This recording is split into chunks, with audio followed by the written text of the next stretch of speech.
Hi friends. अब सोचो Monday morning है। आपने ऑफिस लॉगिन किया, लैपटॉप ओपन किया, कॉफी का फर्स्ट सिप लिया और काम स्टार्ट करने वाले ही थे कि सडनली आपकी आउटलुक ओपन नहीं हो रही। आपने थोड़ा वेट किया, फिर दोबारा ट्राई किया, फिर लैपटॉप रिस्टार्ट किया, कुछ भी काम नहीं कर रहा। अब फाइनली आप सर्विस डेस्क को कॉल करते हो और टिकट रेज कर देते हो। और अब इंटरेस्टिंग पार्ट यहाँ से शुरू होता है। टिकट रेस करने के बाद आप बार बार क्लॉक देख रहे हो। 10 मिनट हो गए, 20 मिनट हो गए, आधे घंटे हो गए, और आप सोच रहे हो कि भाई आईटी टीम करेगी क्या। लेकिन सर्विस डेस्क इंजीनियर के लिए भी एक क्लॉक चल रही है, और उस क्लॉक का नाम है SLA। अब दूसरा सिनेरियो इमेजिन करो कि आपने टिकट रेस किया और सिर्फ 10 मिनट के अंदर सर्विस डेस्क ने आपको कॉल किया। इंजीनियर बोला कि हेलो सर, आपका इश्यू रिसीव हो गया है, हम इसको चेक कर रहे हैं और आपको नेक्स्ट अपडेट थोड़ी देर में देंगे। अभी प्रॉब्लम सॉल्व नहीं हुई है, लेकिन आपको एक कॉन्फिडेंस मिल गया कि someone is actually working on your issue. अब कुछ टाइम बाद इश्यू भी सॉल्व हो गया। अब दोनों सिचुएशंस में डिफरेंस क्या था? सिर्फ टेक्निकल नॉलेज नहीं, डिफरेंस था प्रोसेस का।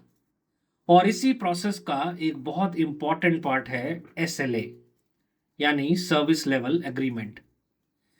अगर आप service desk, incident management, major incident management या जनरली आईटी में करियर बनाना चाहते हो तो SLA को समझना बहुत इंपॉर्टेंट है। क्योंकि कॉर्पोरेट आईटी में सिर्फ इश्यू सॉल्व करना ही एनफ नहीं होता।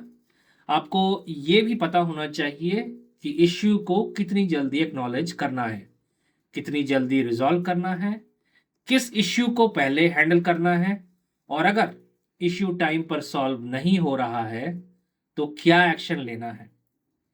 आज हम SLA को बिल्कुल सिंपल इंडियन भाषा में समझेंगे, साथ में response time, resolution time, priority, impact, urgency, P1 से P4 और SLA ब्रिज भी देखेंगे। और एंड में कुछ ऐसे इंटरव्यू क्वेश्चंस भी देखेंगे जो फ्रेशर्स को कंफ्यूज कर देते हैं। अब सबसे पहले सिंपल लैंग्वेज में समझते हैं कि SLA होता क्या है। SLA का फुल फॉर्म है सर्विस लेवल एग्रीमेंट। नाम थोड़ा कॉर्पोरेट है, लेकिन कॉन्सेप्ट बहुत सिंपल है। SLA बेसिकली एक कमिटमेंट होता है कि आईटी टीम कस्टमर या यूजर को पर्टिकुलर सर्विस लेवल के अकॉर्डिंग सपोर्ट देगी। Let's say for example, company कह सकती है कि P1 इश्यू को 15 मिनट के अंदर रिस्पॉन्ड किया जाएगा और डिफाइंड टारगेट के अकॉर्डिंग रिजॉल्व किया जाएगा, या नॉर्मल रिक्वेस्ट को कुछ आवर्स या बिजनेस डेज के अंदर हैंडल किया जाएगा। यानी सिंपल वर्ड्स में SLA बताता है कि आईटी सर्विस से कस्टमर को किस लेवल की सर्विस और किस टाइमलाइन में एक्सपेक्ट करनी चाहिए। इसको अब हम एक नॉर्मल लाइफ एग्जांपल से समझें तो मान लो कि आप ऑनलाइन शॉपिंग कर रहे हो और वेबसाइट पर लिखा है कि प्रोडक्ट 2 दिन में डिलीवर होगा। अब अगर प्रोडक्ट 10 दिन बाद आता है तो ऑब्वियसली आप कस्टमर केयर को कॉल करोगे। क्यों? क्योंकि कंपनी ने एक एक्सपेक्टेशन सेट की थी। आईटी में भी सेम कॉन्सेप्ट है, बस यहाँ पार्सल डिलीवर नहीं हो रहा, यहाँ आईटी सर्विस डिलीवर हो रही है। कंपनी एक कमिटमेंट सेट करती है कि इश्यू का डिफाइंड टाइमलाइन के अंदर रिस्पॉन्ड या रिजॉल्व किया जाएगा। इसी कमिटमेंट को हम SLA के थ्रू मैनेज करते हैं। अब क्वेश्चन आता है कि कंपनीज को SLA की जरूरत ही क्यों है? अगर यूजर का इश्यू है तो इंजीनियर उसको सॉल्व कर देगा, सिंपल। लेकिन रियल कॉर्पोरेट एनवायरनमेंट में सिचुएशन इतनी भी सिंपल नहीं होती। अब इमेजिन करो कि एक कंपनी में करीब 10,000 एम्प्लॉयज हैं और एक दिन में 600 टिकट्स रेज हो रही हैं। किसी का पासवर्ड एक्सपायर हो गया है, किसी का प्रिंटर काम नहीं कर रहा, किसी का VPN कनेक्ट नहीं हो रहा, किसी का लैपटॉप बूट नहीं हो रहा, और दूसरी तरफ प्रोडक्शन एप्लीकेशन डाउन है। अगर कोई डिफाइंड प्रायोरिटी और SLA नहीं होगा तो इंजीनियर किस टिकट पर पहले काम करेगा? क्या जो सबसे ज्यादा कॉल करेगा, जो टीम्स पर 15 बार अर्जेंट लिखे, या फिर जो मैनेजर को CC में डाल दे? ऑब्वियसली नहीं। एसएलए और प्रायोरिटी का पर्पस ही यही है कि आईटी टीम ऑब्जेक्टिवली डिसाइड कर सके कि कौन सा इश्यू पहले हैंडल करना है और कौन सा बाद में। अगर एक एम्प्लॉई का माउस खराब है और दूसरी तरफ banking application thousands of customers के लिए डाउन है, तो दोनों टिकट्स टेक्निकली इश्यूज हैं, लेकिन बिजनेस इम्पैक्ट सेम नहीं है। माउस वाला इश्यू एक एम्प्लॉय को अफेक्ट कर रहा है, लेकिन बैंकिंग एप्लीकेशन वाला इश्यू थाउजेंड्स ऑफ कस्टमर्स और कंपनी के रेवेन्यू को अफेक्ट कर सकता है। इसीलिए दोनों के लिए सेम एसएलए नहीं होगा। यही रीजन है कि कॉर्पोरेट आईटी में प्रायोरिटी के according different service levels define किए जाते हैं। अब आते हैं एसएलए के सबसे कॉमन कंफ्यूजन पर, रेस्पॉन्स टाइम और रेजोल्यूशन टाइम। अब इंटरव्यू में ये क्वेश्चन बहुत कॉमनली पूछा जा सकता है और यहाँ पे फ्रेशर्स अक्सर कंफ्यूज हो जाते हैं। रेस्पॉन्स टाइम का मतलब इश्यू सॉल्व करना नहीं होता है। रेस्पॉन्स टाइम बेसिकली ये मेजर करता है कि आईटी टीम ने यूजर के इश्यू को कितनी जल्दी एक्नॉलेज या रिस्पॉन्ड किया according to the organisation's defined SLA. मान लो कि यूजर ने सुबह 9 बजे टिकट रेज किया और सर्विस डेस्क ने 9:10 पर यूजर को कांटेक्ट करके बोला कि we have received your issue and we are working on it. तो ऑर्गेनाइजेशन के प्रोसेस के अकॉर्डिंग रेस्पॉन्स माइलस्टोन अचीव हो सकता है। इश्यू अभी सॉल्व नहीं हुआ है, लेकिन यूजर को रेस्पॉन्स मिल गया है। अब रेजोल्यूशन टाइम को समझो। रेजोल्यूशन टाइम का फोकस इश्यू को रिजॉल्व करने पर होता है। सेम एग्जांपल अगर हम ले तो सुबह 9 बजे पर टिकट रेज हुई थी, इंजीनियर ने 9:10 पर रेस्पॉन्स दिया, इन्वेस्टिगेशन स्टार्ट हुई और फाइनली अराउंड 10:30 बजे आपका आउटलुक प्रॉपरली वर्क करने लगा। तो रेस्पॉन्स कंपैरेटिवली जल्दी दिया गया, लेकिन रेजोल्यूशन लेटर कंप्लीट हुआ। इसी डिफरेंस को याद रखो। रेस्पॉन्स मीन्स यूजर को टाइमली एक्नॉलेजमेंट और रेस्पॉन्स। रेजोल्यूशन मीन्स इश्यू को डिफाइंड रेजोल्यूशन टारगेट के अकॉर्डिंग रिजॉल्व करना। एग्जैक्ट एसएलए मेजरमेंट ऑर्गेनाइजेशन के प्रोसेस, कॉन्ट्रैक्ट और टूल कॉन्फ़िगरेशन पर डिपेंड कर सकता है, लेकिन बेसिक डिफरेंस यही है। अब और एक बहुत इंपॉर्टेंट पॉइंट है, फास्ट रिस्पॉन्स का मतलब ये नहीं है कि इश्यू भी इमीडिएटली सॉल्व हो जाए। ये दोनों अलग चीजें हैं। लेट्स से कि suppose internet banking application down है और थाउजेंड्स ऑफ कस्टमर्स अफेक्टेड हैं। आईटी टीम ने 10 मिनट के अंदर रिस्पॉन्स तो दे दिया, लेकिन इन्वेस्टिगेशन में पता चला कि बैक एंड डेटाबेस इश्यू है। मल्टीपल टीम्स इन्वॉल्व करनी पड़ेगी, वेंडर सपोर्ट चाहिए और रिकवरी में टाइम लगेगा। तो रिस्पॉन्स फास्ट हो सकता है, लेकिन रेजोल्यूशन नेचुरली लॉन्गर हो सकता है। इसलिए कभी कभी यूजर को जल्दी रिस्पॉन्स मिलने के बाद भी इश्यू सॉल्व होने में काफी टाइम लग सकता है। यहाँ एक कॉर्पोरेट रियलिटी भी समझना बहुत इंपॉर्टेंट है। यूजर के पर्सपेक्टिव से अगर इश्यू सॉल्व नहीं हुआ तो उसको लगता है कि आईटी कुछ नहीं कर रही, लेकिन बैकएंड में इंजीनियर डेटाबेस चेक कर रहा हो सकता है, नेटवर्क टीम लॉग्स एनालाइज कर रही होती है, एप्लीकेशन टीम कोड या सर्विस चेक कर रही होती है और वेंडर भी इन्वॉल्व हो सकता है। इसलिए प्रोफेशनल कम्युनिकेशन बहुत इंपॉर्टेंट है। सिर्फ यूजर को हाई मैसेज भेज देना इफेक्टिव रिस्पॉन्स नहीं माना जाना चाहिए। यूजर को क्लियरली बताना चाहिए कि इशू एक्नॉलेज हो गई है, इन्वेस्टिगेशन चल रही है, नेक्स्ट अपडेट कब मिलेगा और अगर एडिशनल इंफॉर्मेशन चाहिए तो क्या चाहिए। अब मान लो कि एक सर्विस डेस्क इंजीनियर के पास एक साथ 25 टिकट्स आ गए। क्या वो 25 टिकट्स को सेम ऑर्डर में हैंडल करेगा? Not necessarily. यहां आता है प्रायोरिटी। प्रायोरिटी डिसाइड करने के लिए एक बहुत सिंपल कॉन्सेप्ट याद रखो, इम्पैक्ट और अर्जेंसी।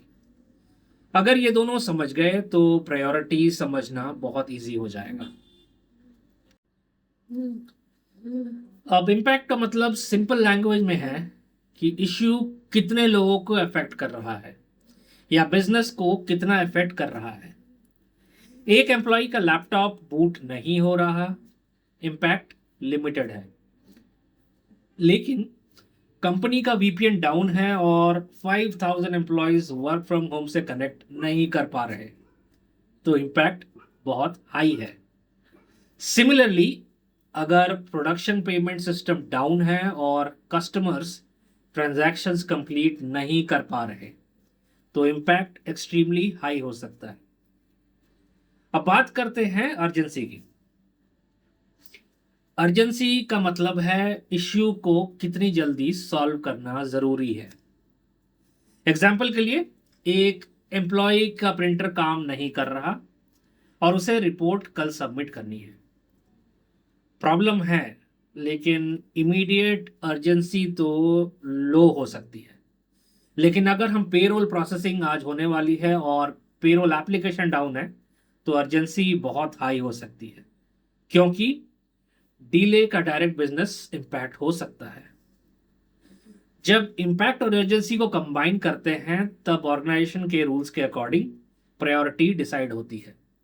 इसीलिए एक इंपॉर्टेंट लाइन याद रखना, प्रायोरिटी यूजर के गुस्से से डिसाइड नहीं होती, प्रायोरिटी बिजनेस इंपैक्ट और अर्जेंसी से डिसाइड होती है। ये लाइन इंटरव्यू में भी काम आ सकती है और रियल कॉर्पोरेट लाइफ में भी। अब इमेजिन करो कि एक एम्प्लॉय सर्विस डेस्क को कॉल करके बोलता है कि मेरा मॉनिटर खराब है और मुझे अभी रिप्लेसमेंट चाहिए, प्लीज इसको P1 बना दो। इंजीनियर को क्या करना चाहिए? पहले तो इम्पैक्ट और अर्जेंसी चेक करनी चाहिए। अगर एम्प्लॉय के पास लैपटॉप स्क्रीन अवेलेबल है और वो काम कंटिन्यू कर सकता है, तो बिजनेस इम्पैक्ट लो हो सकता है, चाहे एम्प्लॉय कितना भी बोले urgent urgent urgent. Ticket automatically P1 नहीं बन जाता है। अब इसी वक्त प्रोडक्शन डेटाबेस डाउन हो गया, थाउजेंड्स ऑफ कस्टमर्स पेमेंट्स नहीं कर पा रहे हैं, रेवेन्यू इम्पैक्ट हो रहा है, बिजनेस ऑपरेशंस अफेक्टेड हैं। अब ये क्लियरली हाई इम्पैक्ट सिचुएशन है। यहाँ प्रायोरिटी सिग्निफिकेंटली हायर हो सकती है ऑर्गेनाइजेशन के डिफाइंड मैट्रिक्स के अकॉर्डिंग। चलिए अब P1, P2, P3 और P4 को सिंपल एग्जांपल से समझते हैं। P1 जनरली क्रिटिकल या हाईएस्ट प्रायोरिटी सिचुएशन को रिप्रेजेंट करता है। एग्जांपल हो सकता है कि मेजर प्रोडक्शन आउटेज है, बैंकिंग एप्लीकेशन या ट्रांजैक्शंस का wide spread failure, critical customer facing applications unavailable होना, या ऐसी सिचुएशन जहां सिग्निफिकेंट बिजनेस इंपैक्ट हो।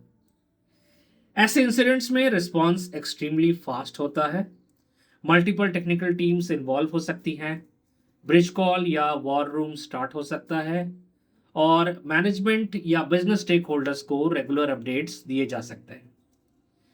अब एग्जैक्ट प्रोसेस ऑर्गेनाइजेशन के अकॉर्डिंग डिफरेंट हो सकता है, लेकिन ऑब्जेक्टिव सिंपल है, हाई इंपैक्ट बिजनेस इश्यू को इमीडिएटली कंट्रोल करना। अब P2 generally high priority issue होता है, बिजनेस कंप्लीटली स्टॉप नहीं हुआ होता, लेकिन सिग्निफिकेंट इंपैक्ट होता है। एग्जाम्पल के लिए, इंपॉर्टेंट एप्लीकेशन का मेजर फंक्शन अनअवेलेबल है, एक इंपॉर्टेंट बिजनेस टीम का CRM एक्सेस नहीं हो रहा है, या सर्विस सिग्निफिकेंटली डिग्रेडेड है। बिजनेस चल रहा है लेकिन नॉर्मल एफिशिएंसी के साथ नहीं चल रहा, इसलिए इश्यू को P3 या P4 के कंपैरिजन में हायर अटेंशन मिलती है। P3 generally medium priority category हो सकती है। इसमें कॉमन यूजर इश्यूज आ सकते हैं, जैसे single user VPN problem, printer issue, software installation या normal application access problems. Issue important है, लेकिन usually wide spread business outage नहीं क्रिएट करता, इसलिए इंजीनियर डिफाइंड क्यू और SLA के अकॉर्डिंग इसको हैंडल कर सकता है। और P4 generally low priority categories हो सकती है, let's say for example keyboard replacement या mouse request, desktop wallpaper change, email signature update या सिमिलर लो इम्पैक्ट रिक्वेस्ट। ये काम अननेसेसरी नहीं है, लेकिन इमीडिएट बिजनेस इम्पैक्ट लो होता है, इसीलिए इनके लिए live comparatively longer timeline acceptable हो सकती है। अब आते हैं उस वर्ड पर जिससे service desk engineer, incident manager और डिलीवरी मैनेजर सब थोड़ा अनकंफर्टेबल हो सकते हैं, which is SLA breach. Simple language में एसएलए ब्रीच तब होता है जब ऑर्गेनाइजेशन डिफाइंड एसएलए कमिटमेंट के अकॉर्डिंग रिक्वायर्ड टारगेट मीट नहीं कर पाती। अब सपोज कि ऑर्गेनाइजेशन के प्रोसेस में किसी प्रायोरिटी के लिए रिस्पॉन्स टारगेट 15 मिनट्स का है, लेकिन रेस्पॉन्स 45 मिनट्स बाद दिया गया। अगर एप्लीकेबल एसएलए रूल्स के अकॉर्डिंग क्लॉक कंटिन्यूसली रनिंग थी तो रेस्पॉन्स एसएलए ब्रीच हो सकता है, या रेजोल्यूशन टारगेट डिफाइंड था और इश्यू टारगेट के बियॉन्ड रिजॉल्व हुआ तो रेजोल्यूशन एसएलए ब्रीच हो सकता है। Again exact calculation business hours, pause conditions, exclusions और कॉन्ट्रैक्ट रूल्स पर डिपेंड कर सकती है। अब इमेजिन करो कि एसएलए क्लॉक चल रही है, P1 इंसिडेंट है, पहले 60 मिनट्स रिमेनिंग थे, फिर 30 मिनट्स, फिर 15 मिनट्स। टेक्निकल टीम्स अभी भी ट्रबल शूटिंग कर रही है, 5 मिनट्स रिमेनिंग। यहाँ इनएक्सपीरियंस इंजीनियर क्या करेगा? शायद बस साइलेंटली इश्यूज सॉल्व करने की कोशिश करेगा, लेकिन प्रोफेशनल अप्रोच क्या होगी?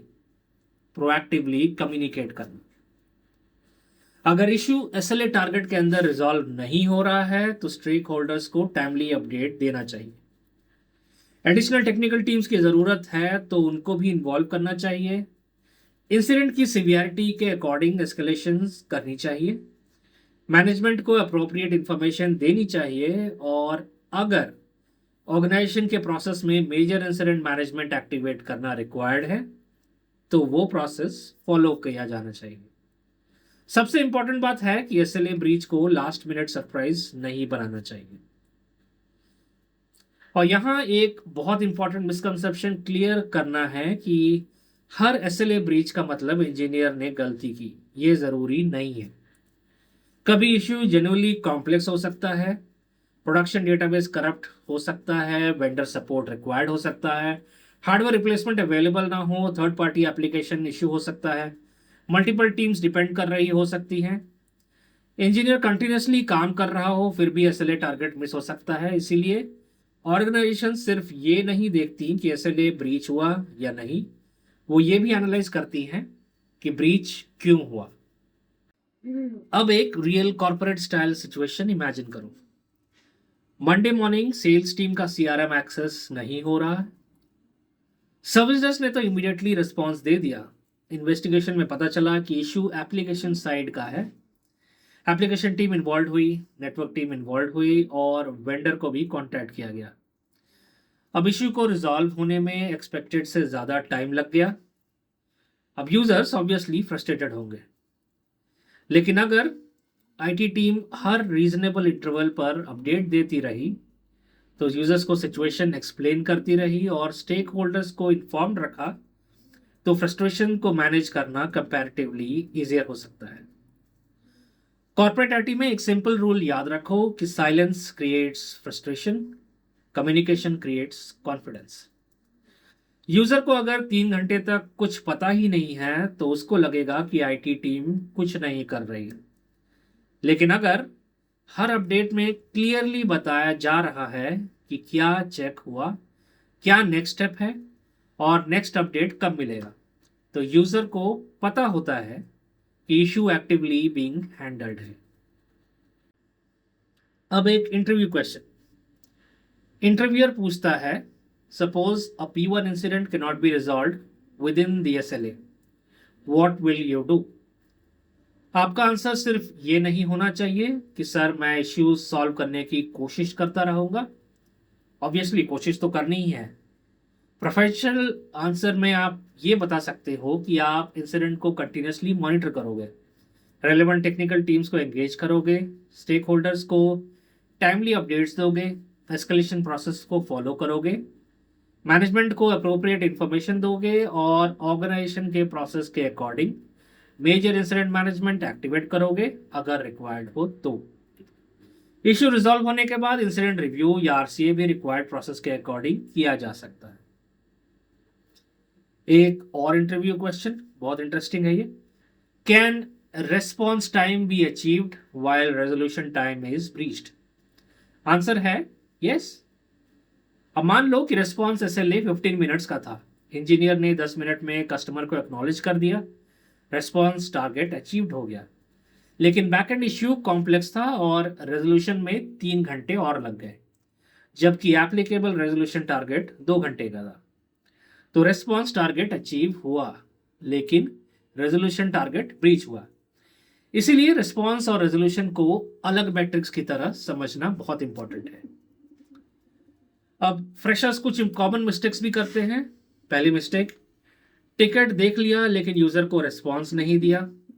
दूसरी, प्रायोरिटी इनकरेक्टली असाइन कर दी। तीसरी, टिकट ओपन रहने के दौरान कस्टमर को अपडेट्स नहीं दिए। चौथी, इश्यू सॉल्व होने के बाद प्रॉपर डॉक्यूमेंटेशन नहीं की। और सबसे डेंजरस मिस्टेक है, SLA ब्रीच होने वाला था लेकिन किसी स्टेक होल्डर को प्रोएक्टिवली इन्फॉर्म नहीं किया। कॉर्पोरेट एनवायरनमेंट में बैड न्यूज को हाइड करना यूजुअली सिचुएशन को बेटर नहीं बनाता। अर्ली एस्केलेशन जनरली सरप्राइज से बेटर होती है। तो अब एक फाइनल रिकैप करते हैं। SLA यानी सर्विस लेवल एग्रीमेंट ऑर्गेनाइजेशन और कस्टमर के बीच डिफाइंड सर्विस कमिटमेंट को रिप्रेजेंट करता है। रिस्पॉन्स टाइम का फोकस टाइमली एक्नॉलेजमेंट या रिस्पॉन्स पर होता है। रेजोल्यूशन टाइम का फोकस इश्यू को डिफाइंड रेजोल्यूशन टारगेट के अकॉर्डिंग रिजॉल्व करने पर होता है। प्रायोरिटी जनरली इम्पैक्ट और अर्जेंसी जैसे फैक्टर्स के बेसिस पर डिसाइड होती है। P1 high impact critical situations के लिए हो सकता है, P2 high priority, P3 medium और P4 लो प्रायोरिटी। लेकिन एग्जैक्ट डेफिनेशंस ऑर्गेनाइजेशन के प्रोसेस के अकॉर्डिंग वेरी कर सकती है। और जब एप्लीकेबल SLA टारगेट मीट नहीं होता तो SLA ब्रीच हो सकता है। लेकिन SLA को सिर्फ एक टाइमर मत समझना, SLA एक्चुअली एक डिसिप्लिन है। ये IT टीम को हेल्प करता है कि वो कस्टमर एक्सपेक्टेशंस मैनेज करे, इंपॉर्टेंट बिजनेस इश्यूज को प्रायोरिटी दे, परफॉर्मेंस मेजर करे और सर्विस क्वालिटी इंप्रूव करे। और अगर आप सर्विस डेस्क इंसिडेंट मैनेजमेंट या मेजर इंसिडेंट मैनेजमेंट में करियर बनाना चाहते हो तो SLA आपकी डेली कॉर्पोरेट लाइफ का इंपॉर्टेंट पार्ट बन सकता है। और एक लाइन हमेशा याद रखना, IT में सिर्फ इश्यूज सॉल्व करना इंपॉर्टेंट नहीं है, इश्यू को राइट प्रायोरिटी के साथ, राइट टाइमलाइन के अंदर और राइट कम्युनिकेशन के साथ मैनेज करना भी इक्वली इंपॉर्टेंट है। अगर आज की वीडियो के बाद SLA, response time, resolution time और प्रायोरिटी का कॉन्सेप्ट क्लियर हो गया है तो वीडियो को लाइक ज़रूर करो और चैनल को सब्सक्राइब करो। और कमेंट्स में मुझे ये बताओ कि आपकी ऑर्गेनाइजेशन में P1 इंसिडेंट का रिस्पॉन्स टाइम क्या है, 15 मिनट्स, 30 मिनट्स या कुछ और। हो सकता है नेक्स्ट वीडियो में हम इसी के रियल कॉर्पोरेट एग्जांपल्स लेकर और इंटरेस्टिंग IT कॉन्सेप्ट्स को डिकोड करें। Thank you.